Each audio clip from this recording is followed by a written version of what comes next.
مرقتنا صارت جاهزة، ريحتها ملت البيت، جمال كلش، صارت أكثر من روعة.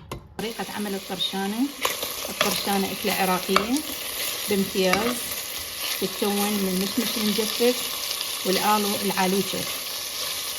اكو عدة طرق يسوون بها الطرشانة، اكو بيهم يخلون بيها لحم، اكو بيهم يسووها على المعجون، فأنا راح اخليها على لحم واسويها حلوة. هنا عندي هاي الطرشانة، هي مشمش بيكون مجفف، غسلتها غسل زين لان مرات تصير بيها رمل وتراب وهاي، غسلتها ونشفتها زين، راح احميها للحم. هنا عندي هذا الآلو المجفف العالوتة،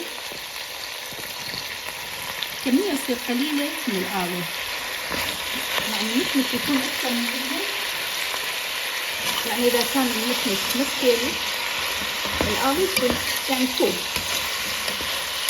هنا أيضا تخلون كمية من اللوز المقطع، كل شيء ينطيه طعم طيب، ونحمسهم كلهم سوا، اللوز والمشمش واللحم. هي المطحون، اكو قسم يحبون يخلوا له جوز مجفف حسب الرغبه.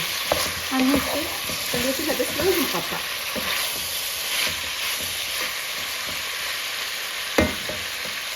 تحمس يعني تشتغل 5 دقائق بس، كلش طيبه من تحمس الدهن. بعد ما حمست بهالشكل اضيف لها المي، كميه المي يعني تقريبا بس يغطيه، لا تخلونه هواي مي، هو بسرعة يستوي. عندكم هنا أول ما تفور نصوا عليها، خلوها على كيفها تستوي.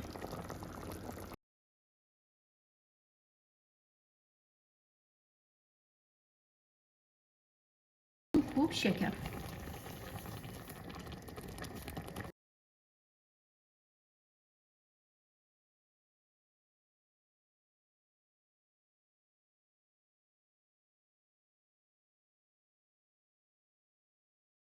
هاي مرقتنا صارت جاهزة، ريحتها ملت البيت، جمال كلش، صارت أكثر من روعة.